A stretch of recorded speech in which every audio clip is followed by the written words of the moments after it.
You think I'm fudging my hours? You're right. Here's my real hours. I started working for a nonprofit in 2019 after being a volunteer member since 2000. It was supposed to be temporary for 3 months or so, but the nonprofit dragged their feet, hiring a permanent replacement. I'm fairly well off, not filthy rich, but debt-free and comfortable and didn't need the money, so I never billed for my hours after working 15 months full-time. It was supposed to be $25 an hour Canadian currency, but I was willing to work for free if they just found a replacement in a reasonable time. They were pressuring me for an invoice, so I finally invoiced them for 40 hours per week for 15 months, and it was about high $60,000. They were livid for a variety of reasons I didn't understand.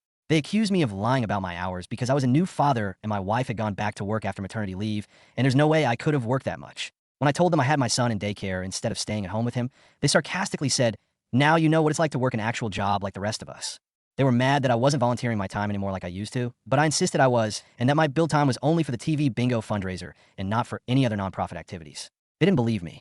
I tried to tell them my hours were actually more than I billed for, and my hourly rate is greatly reduced compared to what I normally charge for all the work I was doing: IT, e-commerce, web design, marketing, HR operations, bookkeeping, TV production, etc., but they said they didn't care about the rate reduction.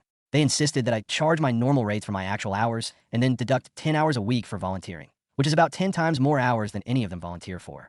Bet. I started charging them $40 to $125 per hour, depending on the task. I recorded all my tasks and hours in great detail.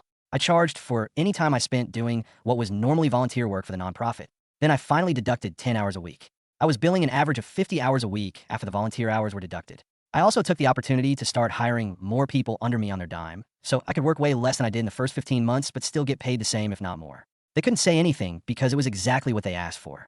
I was billing $1,000 a week before malicious compliance, and then about $3,000 a week after malicious compliance, which I started trimming back down closer to $1,000 a week after cutting my own hours. These guys kept doubling down and accusing me of incompetence and fraud over the next year and a half that I continued working, but I didn't care anymore.